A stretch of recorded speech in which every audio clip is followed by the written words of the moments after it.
কালকে বাংলাদেশের সাথে কোন রকম কূটনৈতিক সম্পর্ক রাখবে না। প্রথমে তো আকাশপথটা বন্ধ করে দেবে। এই বেকুবদের, এই মাদ্রাসা সাব বেকুবদের ধারণা আছে কি পরিণতি হবে, এদের কি পরিণতি হবে এরা জানে। যুদ্ধ করতে হবে না, যুদ্ধ তো দিল্লি দৌড়, মক্কা বহুদূর, দিল্লি দৌড় হনুস্ত। যে দুইটা ছেলে লাফালাফি করলো তাদের ভারতের সাথে বা বিদেশি কূটনৈতিক সম্পর্ক সম্পর্কে ধারণা একেবারেই কম। এই যে এরা ভারতীয় দূতাবাস ঘেরাও করেছে, বিষয় কি? কোথাকার কোন হাদি, কোথাকার কোন পাখিপাতির পোলা হাদি মনে হয় যে বাংলাদেশের জাতীয় নেতা হয়ে গেছে। ভাবখানা এরকম, এদের চেয়ে বড় নেতা এই মুহূর্তে বাংলাদেশে আর নাই। বাংলাদেশে তো নাই, দক্ষিণ এশিয়া আছে কিনা সন্দেহ। বাপদাদার নাম নাই, সানমনে লিবিয়া, একটা ইস্যু বের করলো আর কি। এই যে এরা এখন এই মুহূর্তে যেভাবে বাংলাদেশের সাথে ভারতের একটা সম্পর্ক অবনতি ঘটানোর জন্য আপ্রাণ চেষ্টা করে যাচ্ছে। কেন এই চেষ্টা, কি কারণে, আসলে আর কি চায়?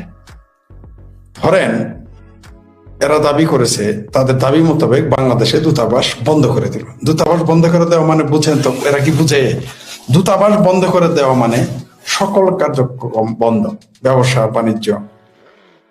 ধরেন কালকে বাংলাদেশের সাথে বাংলাদেশ এটা বন্ধ করে দিল এবং ভারত সেটাতে সায় দিল যে বাংলাদেশের সাথে কোন রকম কূটনৈতিক সম্পর্ক রাখবে না।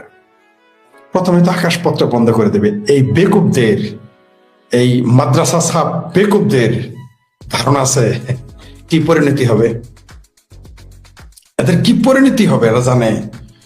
ধরে নেন বাংলাদেশের সাথে কূটনৈতিক সম্পর্ক ধ্বংস হয়ে গেল, বন্ধ করে দিল। যুদ্ধ করতে হবে না, যুদ্ধ তো দিল্লি দৌড়, মক্কা বহুদূর, দিল্লি দৌড় হনুস্ত। শুধুমাত্র যদি ফুড চেইনটা বন্ধ করে দেয়, কালকে যদি ভারত ঘোষণা করে, আমি কিন্তু আপনাদের বহু আগে থেকে বলে আসছি, ভারতকে বাংলাদেশের বিরুদ্ধে বলতে হবে না, বন্ধ করে দিতে হবে না। ভারত শুধু ঘোষণা দিবে যে অমুক তারিখের অমুক মাসের অমুক তারিখ থেকে অমুক বার থেকে ভারত বাংলাদেশে কোনো প্রোডাক্ট, সেটা খাদ্য হোক, শিল্পপণ্য হোক বা যে কোনো কিছু বাংলাদেশে রপ্তানি করবে না। শুধু তারিখটা ঘোষণা করবে, বন্ধ করতে হবে না। ধরেন ঘোষণা দিল যে জানুয়ারি মাসের 15 তারিখে